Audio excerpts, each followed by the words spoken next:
존 뉴턴에 대해서 여러분들이 많이 또 이야기를 들으셨을 겁니다. 존 뉴턴은 아주 포악한 사람이었고 노예 상인이었습니다. 근데 그가 예수님을 믿고 이제 구원받았고 난 뒤에 이제 목사가 되었어요. 근데 그가 목사가 된 후에 이 목회하는 40여 년 동안 생활하면서 모든 문제들이 해결되었는데 늘 마음에 한 가지 두려움이 있었습니다. 그것은 예수 그리스도의 보혈로 우리가 구원받았지만 정말 내 같은 노예 상인이 하나님 용서받을 수 있을까? 너무 잔인하게 살아왔기 때문에, 그래서 문득문득 자기가 옛날에 잔인하게 행동했던 것이 생각할 때마다 자기가 막 경련을 이렇게 몸서리쳐지는 거죠. 이렇게 정말 용서받을 수 있을까? 너무 두려움이 문득문득 일어납니다. 그래서 자기 집 벽에다가 이사야 43장 내가 내 눈에 보배롭고 존귀 여기며 내가 너를 사랑하였은즉, 우리가 보통 찬양할 때 보배롭고 존귀 여긴다는 그 말씀을 다 써놨어요. 늘 하나님이 나를 그래 구원하셨지, 나를 보배롭고 존귀 여기지, 그 말씀을 계속 묵상하는 거예요. 그런 가운데 그가 그런 두려움에서 자유 안 받게 되고 마침내 천국의 소망도 갖게 되는데, 그가 죽기 전에 이런 말을 해요. 지금 나는 하늘나라로 간다. 천국에 가면 세 가지 놀라운 일을 내가 경험하게 될 것이다. 그 첫 번째는 천국에 올 것 같지 않는 사람을 그곳에서 만난다는 거예요. 그래서 놀랄 거다. 두 번째는 천국에서 만나기를 꼭 기대했던 사람이 그곳에 없는 것 때문에 놀랄 것이다. 정말 놀란 것은 노예 상인이었던 존 뉴턴이 천국에 있다는 것 때문에 놀랄 것이다. 그는 그의 삶이 너무 부끄럽고 추악했지만 예수 그리스도 보혈로 내가 구원받았다는, 처음에는 그것을 확신하지 못해서 두려움이 있었지만 말씀을 통해 내가 너를 보배롭고 존귀 여기노라, 그 말씀을 생각할 때 정말 그 확신을 갖고 나중에는 우리가 자유함만이 아니라 천국의 소망과도 가지게 된 거죠. 우리도 문득문득 내 자신에 대해서 두려움과 낙담을 하고 우리가 열등감에 빠질 때도 참 많이 있죠. 그때는 우리가 말할 수 없는 그런 어떤 무게에 짓누르게 되지만, 그때 순간순간 예수 그리스도의 보혈로 나를 구원하셨고 주님께서 나를 당신의 백성 삼으시고 보배롭고 존귀 여겼다 하는 말씀이 생각하면 새로운 힘이 나는 거죠. 그런데 그렇지 못할 때 늘 패배감이 있는 거예요. 어떤 할머니가 그 손자한테 그랬어요. 이제 아빠가 목사님인데 이제 아들에게 이제 아빠를 존경하라면서 너희 아빠는 하나님의 종이니라 딱 그랬어요. 그런데 이 아이가 친구들 앞에서 이야기를 할 때 이걸 잘못 들어서 우리 아빠는 하나님의 종이다 그러더니, 이해가 안 되십니까? 하나님의 종이다? 종이다. 우리가 하나님의 종인데 어떨 때 종이처럼 정말 무기력하게 살아갈 때도 있고, 어떤 그 고문서를 수집하는 사람이 한 분을 봤는데 조금 전에 내가 오래된 성경책을 하나 버렸습니다 하는 거예요. 성경책이 어떤 겁니까? 그리고 보니까 뭐 인쇄한 사람이 구텐베르그 아니십니까? 맞다. 그거 얼마 전에 그 성경책 팔 때 100만 불 했습니다. 100만 불이니까 에이 쓸모없습니다. 그 성경에 마틴 루터라는 사람이 막 낙서를 했다는 거예요. 그 쓸모없다. 가치를 모르면 그런 우스운 삶을 우리가 살게 된다는 거죠. 저는 우리 교우들이 우리가 하나님이 나를 보배롭고 존귀 여기고 사랑하는 하나님 백성이란 걸 늘 확신하시기를 축원합니다. 우리 한번 축복할 거야. 여호와는 너에게 복을 주시기를 원하며, 우리가 한번 가사 생각하면서 옆에 있는 분 내 자신도 나를 합시다. 오늘은 나를. 여호와는 나에게 복을 주시고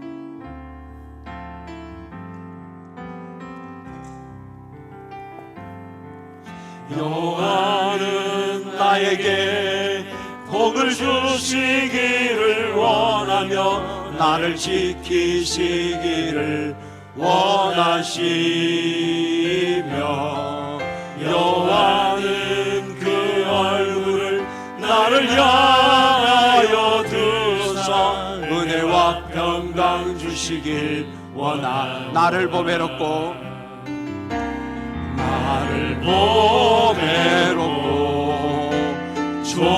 존귀하게 여기시는 하나님이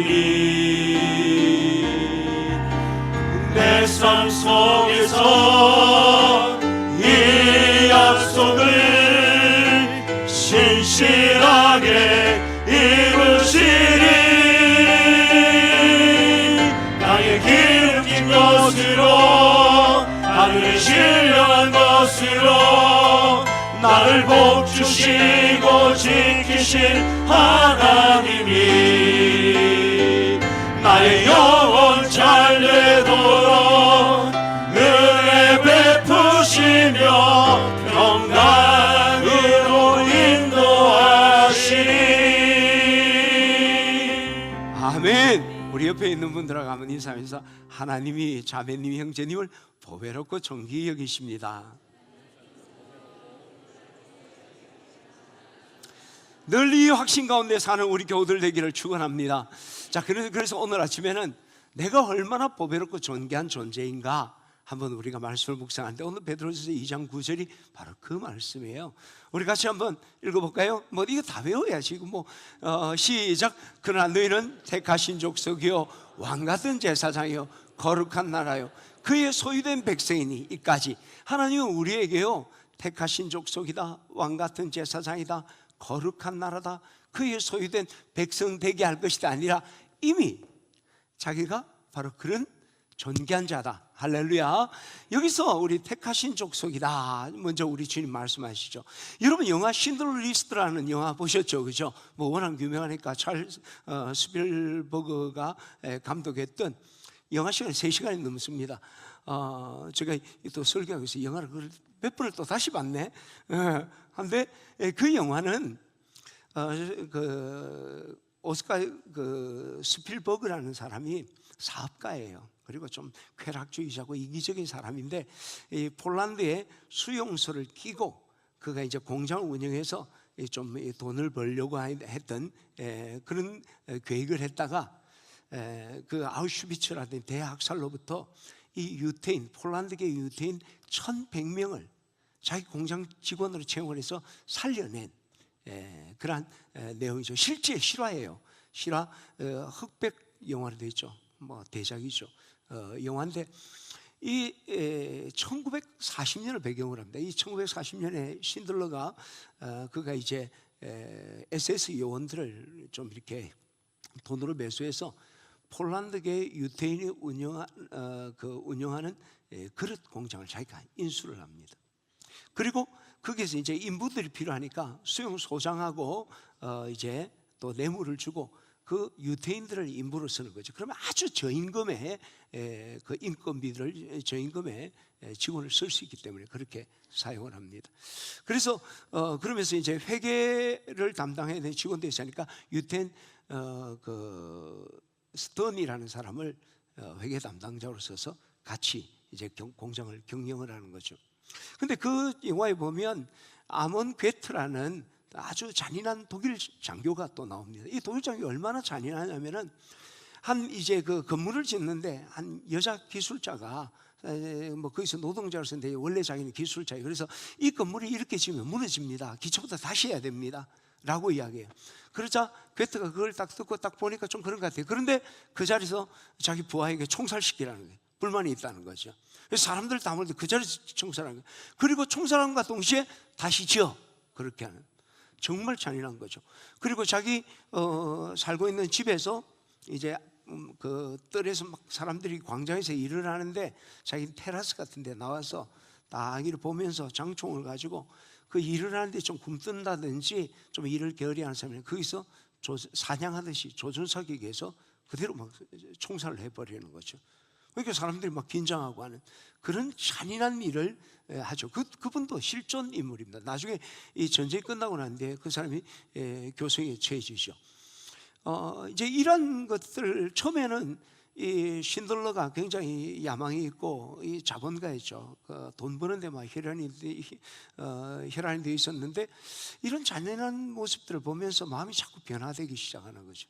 그래서 마침내 자기 결심하기를 이제 전쟁이 이제 끝나갈 쯤에는 이제 대학살이 있는데 이들을 아우슈비츠나 이 수용소에서 구출해서 자기 고향으로 이제 옮겨갈 그런 계획을 세웁니다. 그래서 그 명단을 거기에다 뽑죠. 이제 구출해 내려서 그래서 뇌물을 주고 한 사람당 얼마씩 돈을 주고 자기 공장으로. 그러니까 이 독일 장교는 생각하기에 저렴한 인건비로 이제 노예를 쓰듯이 쓴다고 생각하고 돈 받고 보내주는 거죠. 그 리스트에 올린 사람이 1,100명이에요. 그래서 신들러 리스트라고 그러죠. 그 사람들은 이제 마지막 아우슈비츠로 가고 대학살해서 생명을 건지게 되는 것이죠. 그래서 이게 신들러 리스트라는 것은 마치 생명록과 같은 것이 신들러 리스트예요. 그러니까 그게 이름이 기록된 것은 정말 그들에게는 최고의 행운이죠. 그런데 우리에게는 그 신들러 리스트보다 더 축복된 생명록, 그게 하나님의 나라의 생명책에 기록된 그 이름이에요. 할렐루야. 제가 지지난주에 인천에 우리 한국 성지순례를 제가 참여를 했었습니다. 우리나라의 아펜젤러라든지 장로교회, 언더우드, 감리교 아펜젤러가 인천을 통해서 들어오게 되죠. 이 부산 쪽에는 와도 서울까지 올라가는데 한양 가려면 걸어서 너무 머니까 배로 인천에 와서 한양 가기 위해서 인천으로 다 들어오게 되죠. 그래서 거기서 인천이 이제 우리가 성교의 첫걸음을 내딛는 자리가 되는데, 많은 어떤 우리가 한국의 그 신앙의 첫걸음들이 거기서 시작합니다. 그런데 거기에 내리감리교회라는 게 있어요. 내리라는 게 내리간다는 게 아니라 안내자, 마을리자. 그러니까 우리 동네 이름으로 안골이에요. 내리를 순수한 이름으로 가면 안골이고, 이게 김해 가면 내동이요. 그리고 외동, 내동 있잖아요, 그죠? 안골, 바깥골이고 내리, 외리 이래요. 내리 교회인데 아펜젤러 목사님이 거기서 목회를 한 거예요. 거기에 내리교회 가니까 역사 박물관이 있어요. 쭉 있는데 뭐 진짜 귀한 것들이, 그 신앙의 그 피의 발자국들이 쫙 있죠. 보니까 한 유리 그 박스 안에 세례 명부가 있더라고요. 세례 명부가. 자, 한번 보여주세요. 이 세례 명부가 있는데, 인천 내리교회 해놓고 창형록 생명록, 세례 명부는 생명록이라고 해요. 그러니까 세례받은 사람, 구원받은 사람 아니에요. 침례 세례받은 분들이 그 생명록에 이름 기억됐다는 거예요. 이게 참 귀하다. 그래서 우리도 침례 명부를 생명록으로 바꿔야 되겠다, 내가 그런 생각했어요. 근데 그 앞에 창영속이라고 그러죠. 이 창성할 창자에 영화를 영자에 물이 속자예요. 창성하고 영광스러운 물이 생명록. 그렇죠. 우리가 구원받아 이 생명록에 이름 기억되는 것은요, 우리 인생의 최고의 창성하고 영광스러운 물이라는 거예요. 할렐루야. 그래서 예수님께서 70일 전도 파송을 한 다음에 그들이 돌아와서 성령의 역사에 대해서 막 증거하니까 예수님 뭐라고 그래요? 귀신들이 너희에게 항복한 것을 기뻐하지 말고 너희 이름이 하늘에 기록된 것으로 기뻐하라. 할렐루야. 이게 놀라운 축복이에요. 그 생명록, 저는 우리 온 교우들이 그 하늘의 생명록, 신들러 리스트, 진급 리스트, 블랙 리스트에 들어가지 말고 화이트 리스트에 들어가고 하는 것도 중요하지만, 생명록에 여러분의 이름 석자가 기록되기를 주의 이름으로 축원합니다. 그럼 이 생명록에 이름이 기록되는 사람이 누구냐는 거죠. 에베소 1장 4절 5절을 우리 같이 한번 읽어볼까요? 시작. 곧 창세전에 그리스도 안에서 우리를 택하사 우리를 사랑 안에서 그 앞에 거룩하고 흠이 없게 하시려고 그 기쁘신 뜻대로 우리를 예정하사 예수 그리스도로 말미암아 자기 아들을 되게 하셨으니, 구원받고 하나님 자녀되고 생명록, 하나님의 가게, 하나님의 족보에 내 이름 딱 올리는 것은 택함 받은 자, 그래서 예정된 자, 택함 받은 자가 그 생명록에 이름을 받는다. 택함 받은 생명록에 이름 기록되는 게 내 인생의 최고 창령이에요. 창령, 최고의 영광스럽고 창성한 건데, 그 하나의 택한 자가 그게 이름이 들어가는 거예요. 내 노력이 아니라는 거예요. 근데 하나님, 너희는 택한 족속이다. 오늘 우리에게 얘기하는 거예요. 너는 내가 선택해서 내 생명록에 이름을 기록했다. 할렐루야. 우리가 잘났어 그런 게 아니라 내가 전대 주권을 가지고 너를 선택했다. 생명록에 이름을 기록한다. 더 놀라운 것은요, 하나님의 그 선택한 자, 우리가 생명록에 이름 기록해서 영생 주는 것만이 아니라, 그 천국만이 아니라 오늘 이 땅에 하나님께서 택한 자는 모든 쓸 것을 채우시는 은혜를 베푸시는 거예요. 국가대표로 뽑히면 어때요? 국가가 모든 걸 제공을 합니다. 하나님이 우리를 그의 백성을 선택하셨기 때문에 하나님 공급하시는 거예요. 근데 놀라운 것은 하나님 우리를 공급하실 때 여기 있는 것, 거기에 있는 것 뭐 가져다 주는 게 아니라, 절망적인 상황, 아무것도 기대할 수 없는데 하나님께서 만들어서 우리에게 공급하시는 은혜가 있어요. 할렐루야. 이사야 43장 19절을 보면 우리 주님께서 광야의 길을 내시고 사막의 강을 내시고 장차 들짐승 곧 신랑과 타조도 나를 존경할 것은 내가 광야의 물들을 사막의 강들을 내어 내 백성 나의 택한 자로 마시게 할 것입니다. 우리 하나님 우리 공급하시는데 광야의 길을 낸다는 거예요. 광야의 길을 내면 뭐합니까? 사람이 없는데. 또 옛날에는 도로 아스팔트 까는 게 아니라 사람이 걸어가니까 길이 되는데 사람이 없는 광야의 길이 만들어질 수도 없고 만들 필요도 없는 거예요. 사막의 강이 만들어집니까? 그럼 사막이 아니지. 사막의 강들을 내어서 안 되는 거 되게 하고 불필요한 거 만들어서 내 백성에게 먹인다. 할렐루야. 그것이 하나님의 택한 자에게 약속하신 축복입니다. 저는 오늘 우리 교우들이 내가 하나님의 선택받은 족속입니다. 하나님의 선택받은 자녀입니다. 할렐루야. 그렇게 내 생명로에 내 이름이 있을 뿐만 아니라 너희 모두 쓸 것을 채우리라 약속하신 그 은혜 확신하기를 주의 이름으로 축원합니다. 두 번째는 왕같은 제사장이라고 말했습니다. 우리 왕같은 제사장이다. 구약의 제사장은요, 우리 하나님과 이스라엘 백성들이 죄가 있으니까 인간은 하나님과 직접 만나지 못해요. 그래서 이 죄를 일시적으로 해결하기 위해서 희생 제사를 드려야 돼요. 그래서 양이 염소가 대신 죽으면 일시적으로 우리의 죄를 그냥 덮어놓는 거죠. 일시적으로 해결하고 하나님과 교통하는데 그 일을 감당하는 게 제사장이에요. 근데 이건 아무나 감당하는 게 아니라 제사장만, 레위지파 아론의 후손인 제사장만 그 일을 감당해요. 그러니까 제사장이 없으면 이스라엘 백성은 하나님과 아예 교통할 수가 없습니다. 오늘날만 기도하고 설교 들을 수도 없는 거예요. 그렇기에 구약의 제사장은 왕 같은 존재. 그의 옷도 왕복이에요. 왕복. 그를 존경하면서. 그런데 예수님께서 이런 죄로 인해 우리 하나님께 나갈 수 없는 우리를 위해서 이 땅에 오셔서 대제사장이 되셨어요. 구약의 제사장은 사람이었는데 예수님께 친히 대제사장이 되시고, 구약은 희생제물은 짐승이에요. 그래서 이건 짝퉁이에요. 짝퉁, 이미테이션이에요. 주님께서 친히 인간의 몸을 입고 참 희생제물이 되어서 우리의 죄를 대속한 거예요. 그래서 우리가 영단번 한 번의 제사로 영원히 끝난 제사를, 이제 다시는 이 죄 문제를 해결하기 위해서 제사를 드릴 필요가 없고, 그리고 주님이 친히 제사장 되니까 인간 제사장이 필요 없어요. 그래서 우리는 직접 하나님께 나아갈 수 있는 길이 열린 거예요. 그래서 예수님이 십자가에 못 박힌 다음에 성소 위장이 위로부터 아래까지 쫙 찢어진 거예요. 이건 상징적인 의미죠. 옛날에는 제사장이 중간에 있어야 됩니다. 그리고 제한된 시간에 또 제한된 방법이에요. 그러나 이제는 우리 모두가 직접 하나님께 나가 하나님께 기도하고 하나님의 음성을 듣는 그런 특권이 우리에게 주어진 거예요. 할렐루야. 그것이 바로 오늘 우리에게, 그게 어떤 특정한 사람이, 네가 바로 아버지 집사는 네가 왕같은 제사장이 되어 직접 하나님께 나갈 수 있다는 거예요. 거룩한 나라라는 건요, 우리가 거룩한 나라, 여러분 우리는요 누구의 지배를 받느냐, 영향을 받느냐에 따라 삶이 달라져요. 우리가 이 박근혜 대통령이 많이 마음이 아프잖아요. 결과가 어떻게 될지는 우리가 모르지만 어쨌든 지금까지 상황을 보면 박근혜 대통령이 그런 실패라면 실패할 수 있었던 거예요. 본인이 이야기했잖아요. 내가 최순실이라는 사람을 넘어져, 그의 영향을 넘어, 더 나아가서 최태민이라는 사람의 영향을 넘어받다 보니까 그 인생이 이상하게 돼버린 거죠. 우리가 말하기도 부끄러운 이상한 인생이 돼버린 거예요. 우리가 옛날에 대통령이나 좋은 왕의 그 치하에 있을 때, 다스림 아래 있을 때요, 우리 그 태평성대를 누리죠.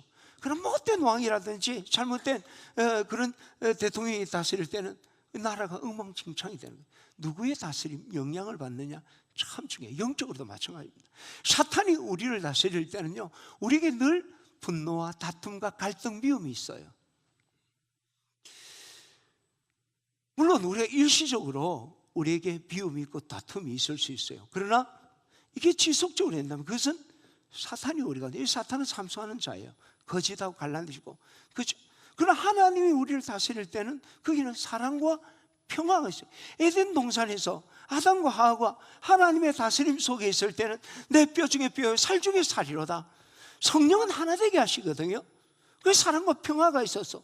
근데 사탄이 역사하는 순간 저 여자가 하면서 변명하고 가진 미움과 분노들이 내게 표출되기 시작하는 거죠. 그래서 우리가 이것이 어떨 사탄에게 역사하는 사람은 항상 그렇고 성령의 역사를 받는 사람은 항상 그렇고 그런 건 아니에요. 사탄의 역사를 받았다가 또 성령의 역사에 영향을 받았다가 우리가 막 교차하는 거죠. 그러나 우리가 우리 안에 어떤 미움이라는 분노가 있고요, 뭔가 분열 이런 게 있으면 여러분 그건 목사인 저도 마찬가지예요. 그거는 성령이 하는 일 아닙니다. 성령은 하나 되게 하시는 거예요. 우리 성경 한번 볼까요? 우리가 하나님의 다스리는 나라, 이사야 6장 11절 이하를 우리 한번 봅시다. 이사야 6장, 하나님이 다스리는 나라는 어떤가? 시작.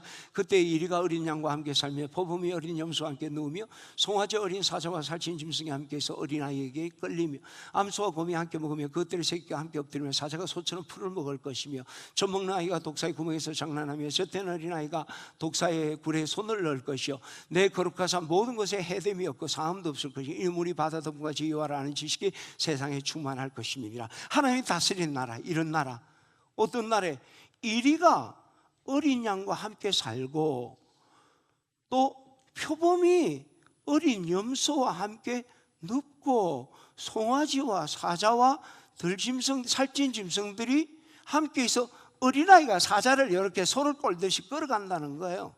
곰과 암소가 함께 있다는 거예요. 사자가 풀을 먹는데요. 진정한 평화의 나라죠. 거기는 약육강식이 있는 게 아니에요. 먹이 사슬이 사라져버린 거예요. 그렇잖아요.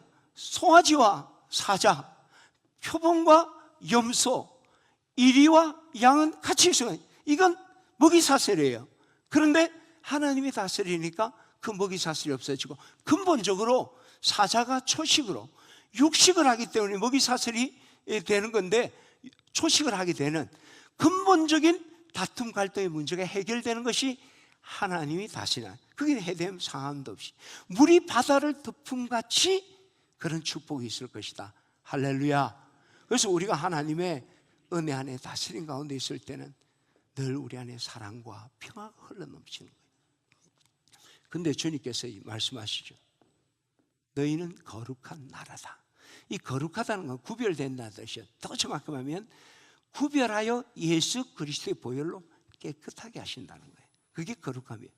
그리고 나라는 다스림을 이야기하는 거예요. 나라, 통치, 나라가 임하옵시며 하나님의 통치권이 이루어진다는 의미예요. 그럼 뭐예요? 이전에는 우리가 죄악의 더러운 가운데 있어서 하나님이 우리를 다스릴 수 없었는데, 우리 하나님께서 우리를 구별해서 보혈로 우리를 깨끗게 하시고 하나님이 우리를 사랑과 평화로 다스린다. 그게 우리의 삶이야. 할렐루야. 너는 보혈로 깨끗하고 거룩하게 해서 내가 사랑과 평화로 너희를 다스릴 것이다. 그게 우리의 존귀함이에요. 네 번째는요, 그의 소유된 백성이다. 우리가 어떤 똑같은 물건이라도 그 소유자, 주인에 따라서 그 가치는 달라지는 거예요. 비틀즈 기타, 우리 어른들은 그 엘비스 프레슬리 사용했던 그 기타하고 우리 이진식 집사 가지고 있는 기타 똑같은 거, 100만 원짜리, 똑같은 100만 원짜리 기타, 그죠? 근데 엘비스 프레슬리가 썼던 기타는 100만 원짜리가 10억을 해요. 이진식 집사가 썼던 기타 똑같은 100만 원짜리는 세월이 되면 감가상각까지 해서 돈도 안 줘. 이게 폐기처분을 하려면 딱지 붙여갖고 버려야 돼. 누가 주인이냐? 롱펠로가요, 휴지 조각에다 시안수를 쓰니까 6,000불에 팔렸다는 거예요. 피카소가 그림에 종이에다가 스케치, 온전한 그림 그리는 스케치를 하니까 그게 집 한 채 값에 팔리는 거예요. 여러분, 피카소가 다 좋은 그림 그리는 건 아니에요. 그렇잖아요? 다 좋은 그림 그리는. 어쩌면 보통 일반화가 더 좋은 그림. 근데 피카소의 못 그린 그림도 이게 그림이 문제가 아니라 피카소의 작품이에요. 그래서 가치가 올라가요. 누구의 소유냐? 거기에 따라 가치가 달라진다는 거죠. 그럼 우리도 인생의 가치가 다르면 우리가 누구의 소유가 될 것인가, 내 주인을 누구로 섬길 것인가, 그것이 내 인생의 가치가 달라지는 거예요. 여러분, 누가 우리의 주인이 되어야지 가장 가치 있는 인생이겠습니까? 하나님. 왜? 그냥 하나님이니까? 아니요. 그분이 천지를 창조하시고 만왕의 왕이시고 더 놀라운 것은 그분은 사랑이시니까, 사랑으로 나를 다스리는 그분의 소유가 될 때 내 인생은 정말 축복이 되는 거죠. 뿐만 아니라 우리 주님은요, 내 소유된 백성을요 자식처럼 아낀다고 그랬어요. 말라기 3장 17절 한번 볼까요? 우리 같이 한번 읽겠습니다. 말라기 시작. 만군의 여호와가 이르노라 나는 내가 정한 날 그들을 나의 특별한 소유로 삼을 것이요 또 사람이 자기를 섬기는 아들을 아낀같이 내가 그들을 아끼냐. 내 거니까 우리가 극진히 아끼잖아요. 집에서도 보면 자기 거에 대해서는 얼마나 소중하게 해요, 그죠? 여러분 우리 집에는 핸드폰 이게 꼽는 잭이요 우리 애들 가져가고 우리 집사람들이 나있는데 한 개 있어. 그리고 그거 막 꼽으려면 서로 충전을 그러잖아요. 그러면요, 이 목사하고 목사님 사모님이잖아요. 근데도요, 지 거내 거기서 챙깁니다.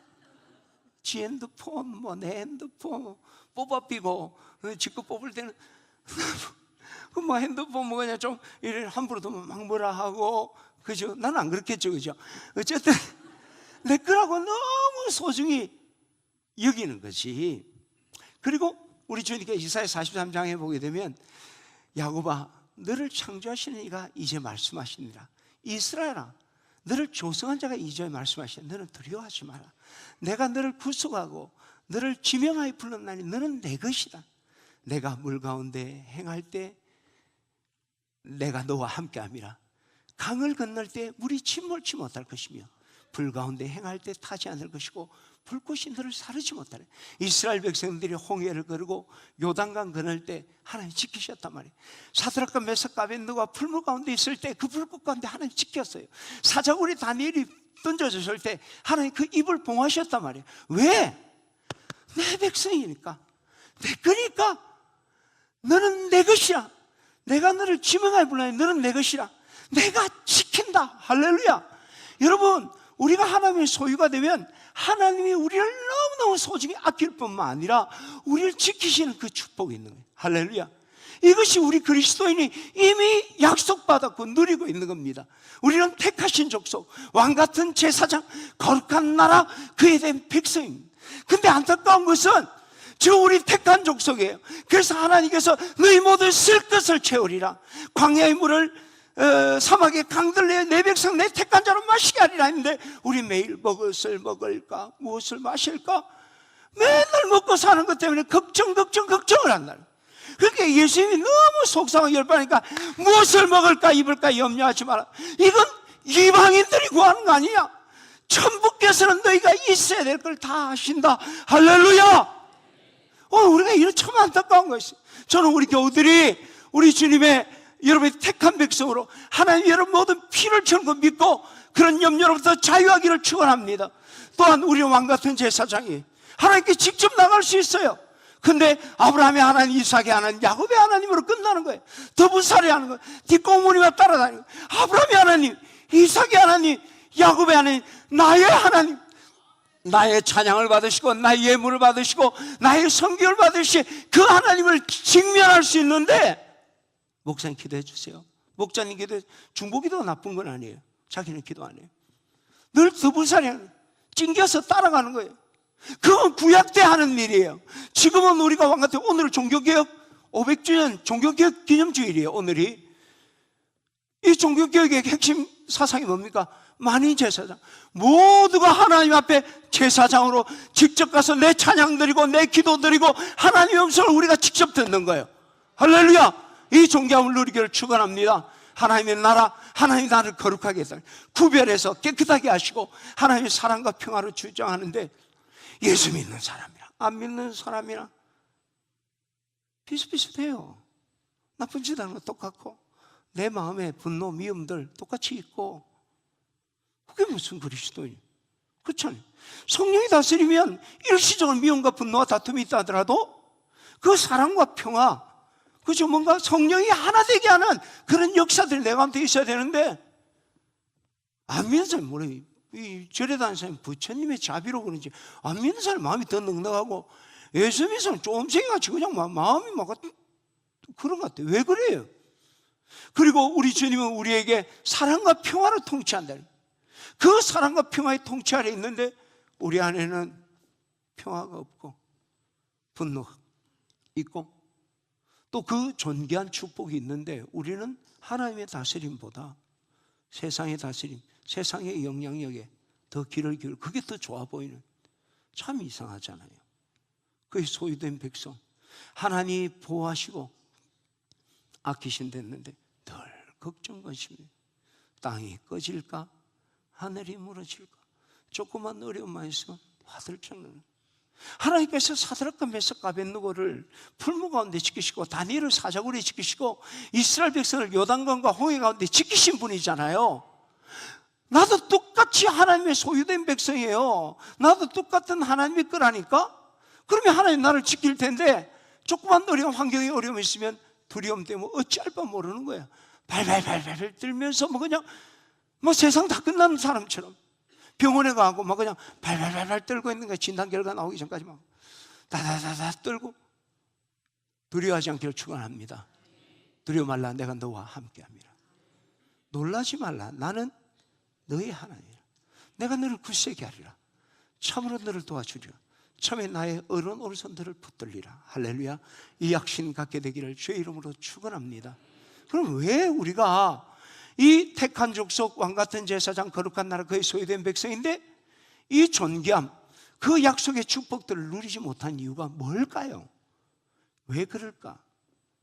여러분, 이 존귀한 가치를 우리가 잊어버리고 있었기 때문이기도 하지만 가장 근본적으로 왜? 나는 이미 이런 존귀한 자고 이 약속, 신실하신 하나님이 그죠?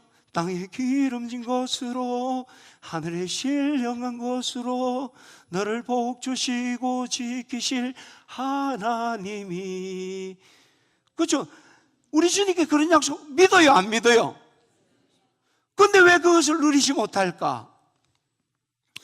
여러분, 그것은요, 우리 하나님이 이 존귀함을 주시고 이 존귀함으로 해야 감당해야 될 직무도 함께 주신 거예요. 그 일을 감당하지 않았기 때문에. 여러분, 미국에서 제일 존경받는 분들이 누구예요? 대통령, 그죠? 에브라함 링컨, 루즈벨트, 워싱턴, 존 F 케네디, 그런 사람들이 존경받는 사람이. 우리나라에서는 제일 욕먹는 사람이 누구예요? 대통령이. 왜 그럴까? 우리나라에도 영웅이 있으면 참 좋을 텐데 우리나라 영웅 세종대왕 이순신 장군 외에는 없습니다. 김구 이야기하면 반대쪽에서 욕합니다. 이승만 이야기하면 반대쪽에서 욕해요. 노무현 대통령이 계신데 노무현 대통령이 존경한다면 또 일부의 사람들은 노무현이라고 막 또 욕해요. 왜 그럴까? 박근혜 대통령이 왜 지금 이 옥살이를 해야 될까?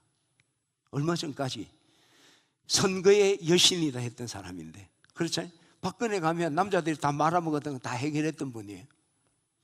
직무를 유기했다는 거예요. 대통령의 절대 권력을 가졌지만 대통령다운 일들을 하지 못했다는 거예요. 그러니까 내 가진 것을 다 잃어버리는 거죠. 이스라엘 백성들은 선민의 축복을 누렸습니다. 그런데 소선지서에 가면 이들이 고아와 같은 삶이라고 그래요. 버림받는 이방인처럼. 왜 그렇게 됩니까? 하나님이 아브라함을 택하셔서 창세기 12장 아브라함 택하면서 약속과 명령을 줘요. 내가 큰 민족 선민의 축복을 줘요. 그러면서 하나님 명령하신 뭐냐면 너희가 열방의 복의 근원이 되라. 11장까지는 온 인류를 향한 거거든요. 그러니까 이스라엘 백성들을 통해 너를 선택했는데 너를 통해 망한 이 열방을 구원하라는 거예요. 근데 이들은 선민의식 속에만 있고 복의 근원이 될 계획이 없는 거예요. 일을 하지 않는 거예요. 그때 그들이 그 선민의 존귀함을 잃어버리는 거예요. 요즘 목사 과세, 종교인 과세 이야기 많이 나오는데 제가 지금 연도를 기억 못했는데 한 5년에서 좀 오래됐어요. 하여튼간 기억해서 좀 오래된 이야기. 내가 좀 젊었던 것 같고 하여튼 최근은 아니에요. 시사 프로그램에서 옛날에도 과세 문제 가지고 토론을 많이 했거든요. 이게 자꾸 연기하다 이랬는데 종교인 과세 문제 토론을 했어요. 그래 이제 양쪽에 와서 여러 가지 토론했어요. 이 프로그램을 딱 마칠 때 이 시사 프로그램 진행자가 한 말이, 내가 지금까지 제가 자주 보는 프로그램인데 보다가 반 프로그램인데 내한테 굉장히 충격이 됐어요. 과세를 할 건가 말 건가, 꼭 필요하냐 안 필요하냐, 그런 이야기들을 했어요. 그 시사 진행자. 과세에 옳고 그런 걸 떠나서 종교인들에게 과세를 해야 된다는 이야기가 나오는 것은 종교인들이 종교인의 역할을 제대로 감당했다면 과세 이야기가 나왔겠습니까? 내가 망치를 타면 그렇잖아요. 진짜 일 제대로 하는 사람한테 월급 많이 줬네, 작아졌네, 그런 소리 안 나옵니다. 밥값 못했다는 거예요. 쉽게 이야기하면 너한테는 면세하고 싶은 마음이 없다는 거예요. 참 부끄러운 일이죠. 그죠? 이게 얼마나 수치스러운 일입니까? 오늘 우리가 하나님이 이런 존귀함을 줬는데 우리가 직무를 감당하지 못하니까 그 존귀함을 다 잃어버리고 달란트 비유 그거 아닙니까? 5달란트, 2달란트, 1달란트 배로 남기니까 하나님이 축복했잖아요. 1달란트 받 주인께서는 고든 사람이라 심지 않는 것에서 거두시고 해치지 않는 것에 모으는 자인 줄 알았습니다. 그러니까 주인이 화를 내면서 만약에 그럴 줄 알았으면 내가 은행에 맡겨놓고 이자나 받았을 거 아니냐 하면서 이 1달란트 빼앗아서 10달란트 있는 자에게 주어라.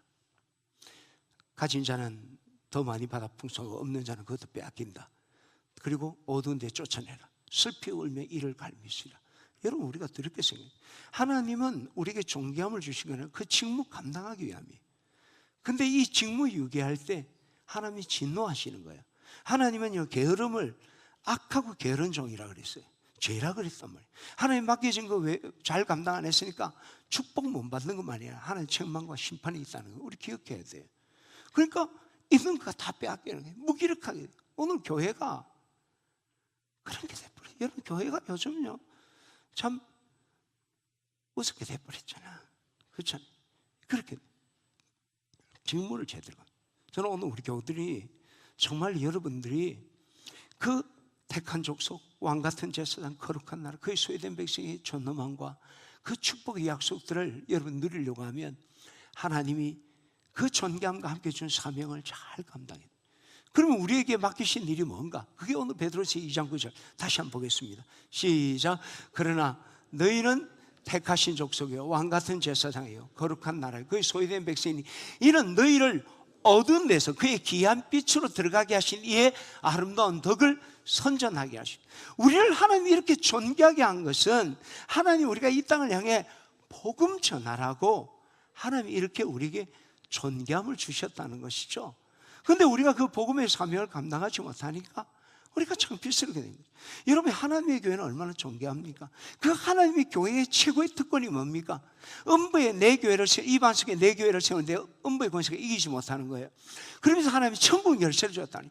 이 교회는 천국 열쇠를 가졌습니다. 할렐루야. 우리를 통해 저 영혼들을 천국으로 보낼 수 있는 그런 특권을 우리에게 준 거예요. 근데 오늘 교회가 교회답지 못한 것은 이 천국 열쇠를 사용하지 않는 거예요. 복음을 전하지 않는 거예요. 여러분 좋은 도시 하면 그 조건이 뭡니까? 도서관이 몇 개 있느냐, 학교가 몇 개 있느냐, 여기 뭐 공의 지수가 어떻게 되냐면 그런 거 나오잖아요. 그죠? 그게 교회가 많이 있으면 좋은 도시 그 항목에 있습니까? 없어요. 우리 도시에는 도서관이, 대학교가, 학교가 이 작은 도시에 10개나 있다. 우리 도시에는 쇼핑몰이 몇 개나 있다. 자랑이에요. 우리 교회는 이 진해는 인구가 20만 밖에 안 돼. 교회가 100개나 있다더라. 교회 뭐 쓸데없는 거 있다는 거예요. 교회가 이렇게 지금 수치 부끄러움 당한 거예요. 짐이야 짐. 이 건물들 지을 때 제일 대모 많이 하는 게 뭡니까? 교회 짓는다면 난리 납니다. 그 동네 땅값 떨어진다고. 교회가 왜 그러죠? 학교 짓는다면 좋다 하거든. 그지? 사회 참여, 사회봉사? 아니에요. 그거 우리 착각입니다. 인류 역사 지금까지 한국 역사에서 지금만큼 우리 교회가 사회에서 참여하고 봉사하고 섬기는 거 없습니다. 대한민국의 60, 70%는 기독교에서 다 하는 겁니다. 사회복지. 요즘 정부에서 뭐 복지하는 것이 다 교회에서 하는.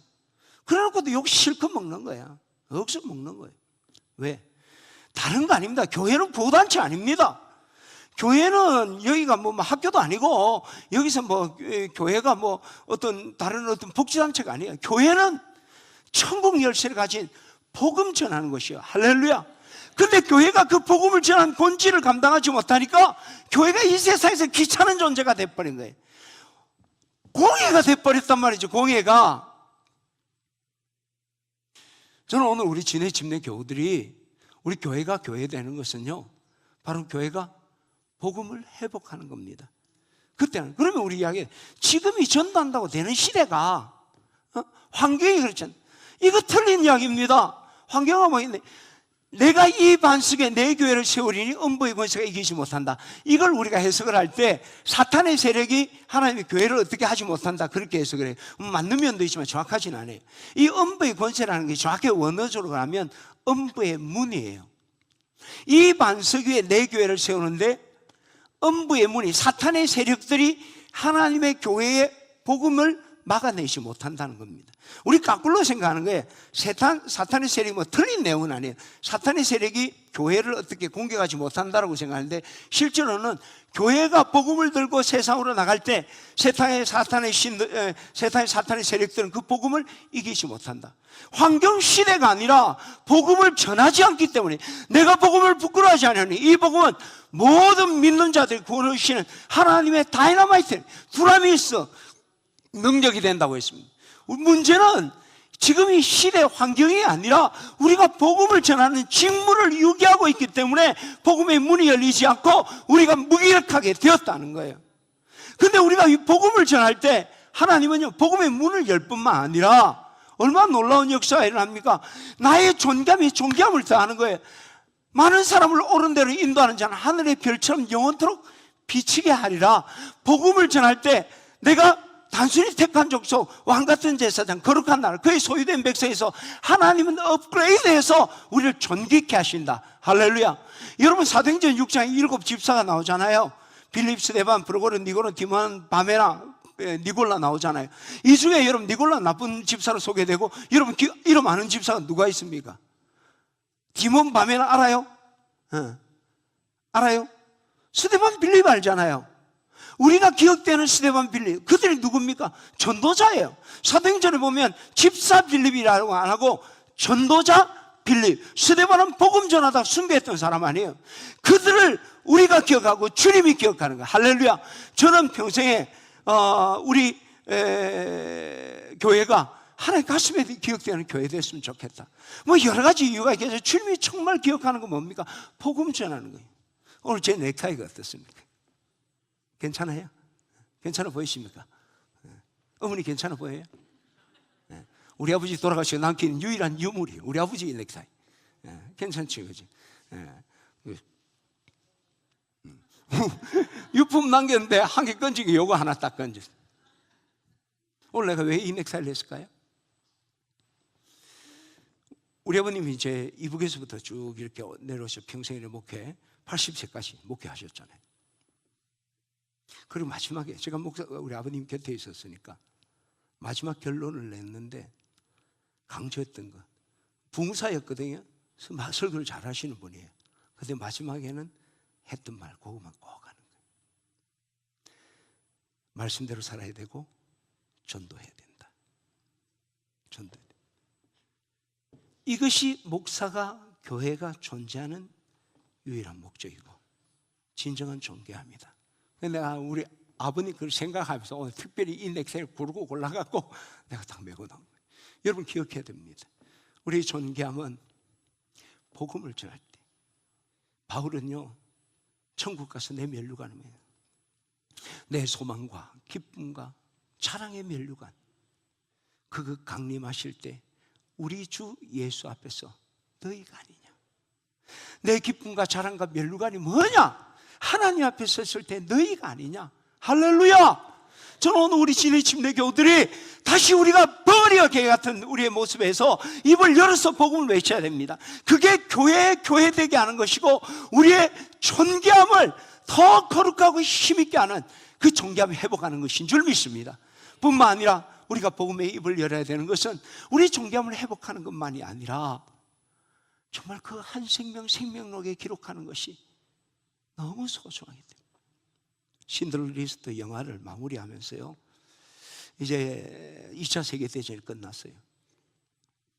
그가 이제 그 유태인들 1100명의 유태인들 다 한 공장에 모아놓고, 그리고 그 옆에서 경비 서던 독일군들 다 있어요.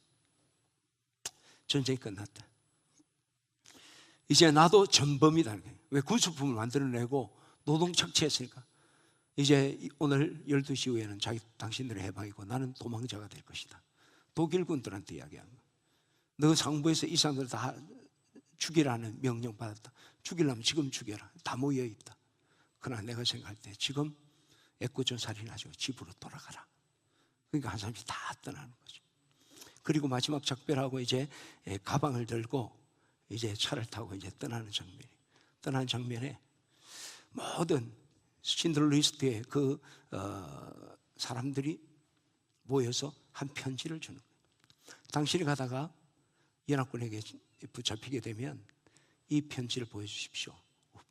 우리가 그간의 사정을 기록했습니다. 그리고 우리가 다 여기에다가 서명을 했습니다.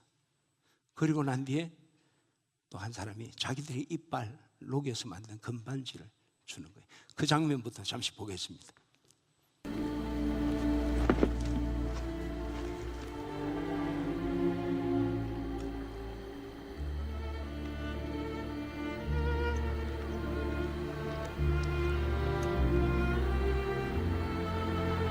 It's Hebrew from the Talmud. It says, whoever saves one life saves the world entire.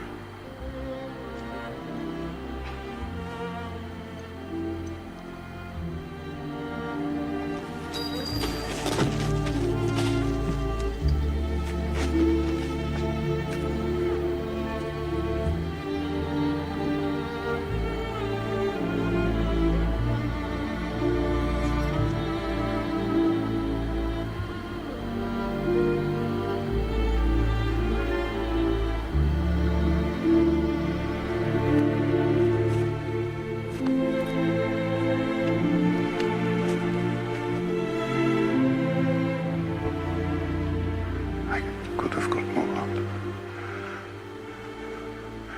I could have got more. I don't know if I just... I could have got more. Oscar, there are 1,100 people who are alive because of you. Look at them. If I made more money.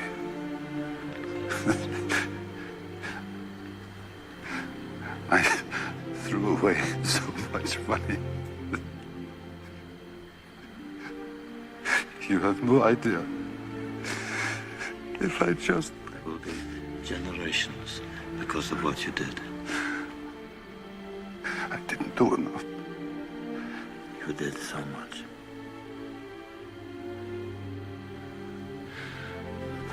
This car. Kurt would have bought this car. Why did I keep the car? 10 people right there. 10 people. 10 more people. This pin. 2 people. This is gold. 2 more people. You would have given me 2 for it. At least 1. You would have given me 1. 1 more. 1 more person. Person stand for this. I could have got 1 more person. And I didn't. I didn't.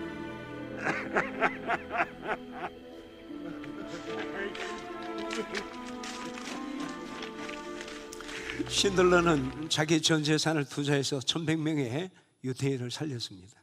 그러나 그 마지막 순간에 한 사람 더 구원할 수 있는 그 아쉬움 때문에 눈물을 흘리게 되는 거죠. 저는 이 울림이 우리 가슴에 있기를 원합니다. 우리가 많은 이들에게 복음을 전하지만 우리가 이것이 단순히 그냥 우리에게 좋은 일들을 제시하는 게 생명을 살리는 일, 우리가 복음 전하지 않으면 그분들은 영원한 불목 가운데 던져진다는 걸 생각할 때 우리가 전도하는 데 힘듭니다. 피곤합니다. 희생이 있습니다. 그러나 한 영을 구원하는 생명록에 이름 기록한다는 것은 그런 모든 희생을 하고도 정말 가치 있는 일이라고 생각합니다. 이제 이번 목요일부터 우리 전도대가 있고 이번 주일 계례 축제 있습니다. 우리 사랑하는 이들이 다른 건 못해도 하나님의 생명록에 그 이름이 기록될 수 있어야 합니다. 이를 위해서 우리의 거룩한 땀과 눈물들, 피곤해요, 힘들고 어렵습니다. 그러나 그 생명을 구원한 거하고 어떻게 그것을 비교할 수가 있겠습니까? 여러분의 거룩한 수고를 통해서 이번 전도대회 그 사랑하는 이들을 생명로에 기록하고 그분들을 주님의 성전 기리축제로 인도해서 하나님께 인격적으로 만나는 그런 헌신의 도전이 우리 교우들 가운데 있기를 축원합니다. 기도하겠습니다.